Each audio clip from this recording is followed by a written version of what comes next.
It appears WWE has just canceled one of their bigger events of the year, and this is a really strange decision. This is one that completely got over with the fans. I mean, literally, your casual fans, your hardcore fans, everybody loved this event. And for WWE to kind of push this event to the side in exchange for something else tells me that WWE may not be continuing this anymore, or maybe WWE will just do something completely opposite. And we'll talk a little bit more about that in just a little bit. Also, we have a huge update on AEW and the WWE Hall of Fame, Lex Luger, and of course, we are going to talk about Tony Khan and these AEW numbers. It's all coming up right here on the Ango Show. All right, guys, so first things first, I do want to kick things off with Sting and the WWE Hall of Fame. There has been a lot of content out there being talked about, with there's just so much stuff out there. Basically, some people don't believe Tony Khan will allow Sting to do the Hall of Fame for Lex Luger. If you guys don't know what I'm talking about, WWE's Lex Luger Hall of Fame induction, he wants DDP and Sting to induct him, and it turns out that a lot of fans believe AEW will not allow this to happen. It's really funny, but at the same time, too, it doesn't really seem like Tony Khan's against this. He was asked about this during the AEW Dynasty media call, and basically, yeah, it sounds like he has no issue with this. He just says he hasn't spoken to Sting. More specifically, he says he was really not sure as the topic had not come up in past conversation with him. Right now, his main focus is AEW Dynasty. He says, I talked to Sting recently before AEW Revolution, looking back on some great memories. We caught up on the phone right around the pay-per-view, and that was the last time we had spoken. Haven't heard from him about that. Certainly, he's doing very well, and that relationship and friendship means so much to me, and we're all very grateful for Sting. The last time I talked to Sting, that did not come up. Would have to talk to him about that. So he's not shutting it down. That's one thing that's very good about this. Like, Sting could potentially go on his way to induct Lex Luger. A lot of people are under the belief that Tony Khan wouldn't allow it, or Tony Khan is going to play hardball with WWE. You never really know in a situation like this. But what I will say, and I genuinely mean this, it's the WWE Hall of Fame. Tony Khan has every reason to say no if he so chooses. I don't think Tony Khan will say no, and he's really not shutting it down. So the fact that he's not shutting it down is an indicator that more than likely this is a non-issue. And I think pro wrestling fans tend to make things a bigger issue than they actually are. This doesn't actually appear to be that situation at all. So in my personal belief, I think it's going to end up happening. We'll see if it does. Now, what does AEW want in exchange? Who knows? But the fact that Tony Khan hasn't had a conversation about this tells me at this point in time, it's certainly not a big deal. And that's a good thing. Now would be the best time to remind you that we have a major goal to hit 100,000 subscribers. Over 40% of the viewers who watch this channel are not subscribed. Please click subscribe if you enjoy staying educated on everything with wrestling news. All right, ladies and gentlemen, and that brings us to our next topic of today's video. Tony Khan did talk about the AEW on Max numbers. He was asked about the report that came from SE Scoops and BJ Bethel. Basically, he claims the report claimed that AEW does about 500,000 viewers on HBO Max, or just Max, whatever, within 24 hours of airing. Now, Tony Khan basically gave the report a thumbs up. He basically endorsed the report.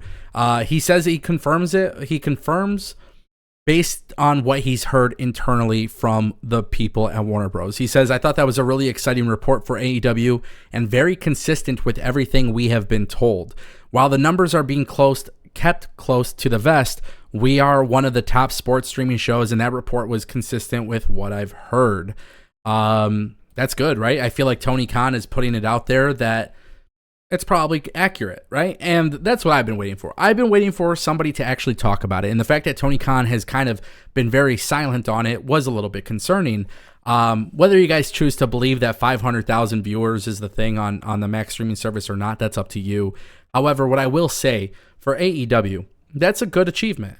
You want them to grow. Like, I really don't see, honestly, even the tribalists and the sickos and the weirdos and the drones or whatever you want to call them, I don't think these people genuinely wish bad upon AEW or want them to fail. I think it's just, the way that the industry is and social media and stuff.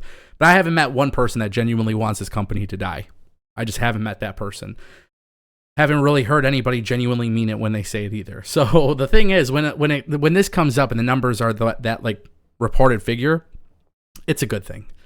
it means that there is a demand for them on the streaming service. Now, how many people are genuinely a fan of AEW? I don't know. But I've just been waiting for numbers to actually come out. Nobody's really been willing to put their name to exact numbers. Warner Brothers has been relatively quiet about it. I felt like it was kind of strange that Tony Khan was also not talking about it, but he's basically endorsing this. Sounds about right, man. And that's a good thing. And it's not perfect, right? It's 500K on a streaming service is not perfect by any means. I mean, there's definitely room to grow if there's 150 million people subscribed to the app. However, the fact that they are one of those top streaming shows is a great thing. And it's not because of AEW versus WWE, by the way. Let me be clear on that. WWE is consistently top ranked on Netflix. If AEW is consistently top ranked around these sports entertainment properties, that's a win for the wrestling industry. And if I was Paramount or Apple or Amazon or any of these other companies that own a network or a streaming app, I'd probably be looking to see how I can get wrestling involved, because wrestling fans are willing to watch wrestling and sign up for these apps. And that's a very big deal.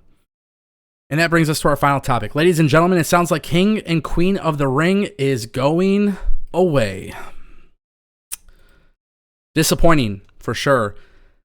So let's talk about it. WrestleVotes came out with a new report on Sportskeeda's Backstage Pass Patreon, and it was noted that Night of Champions is now being scheduled for Saudi Arabia, and King of the Ring, Queen of the Ring is no longer on the schedule. WrestleVotes come out and said, we have details regarding another PLE, this time coming to Saudi Arabia. The event will take place on Saturday, June 28th, and as of now, here's the real news. It is titled Night of Champions, not King and Queen of the Ring. So right now, it sounds like King and Queen of the Ring is not happening. Technically speaking, WWE could, put the matches on this pay-per-view. That's always a possibility. Or they could just do King and Queen of the Ring for another PLE, I guess, technically speaking. But Night of Champions, to me, it's kind of an interesting choice. I feel like everybody really loved King and Queen of the Ring. I personally loved it as well. I thought it led to some really good stuff for Gunther. I felt like it really led to some great stuff for Nia Jax, two people that actually benefited from winning. I thought the tournament was incredibly fun. I thought the PLE was incredibly great. I feel like this is questionable. I'm not hating on the decision. I just think it's a questionable decision. King and Queen of the Ring is something that's been highly respected within the WWE universe. And with Triple H having that creative control, he's actually made the King and Queen of the Ring feel important. I don't know why they would kind of go away from that. And that's probably the big thing that I don't like about it. Unless they choose to do it on TV, or maybe even crown King and Queen of the Ring for a later time in the year, and maybe just crown the winner at Saturday night's main event. I don't know. You never really know with WWE, but that's why I'll keep you guys updated. So make sure you guys click subscribe, and I'll see you next time.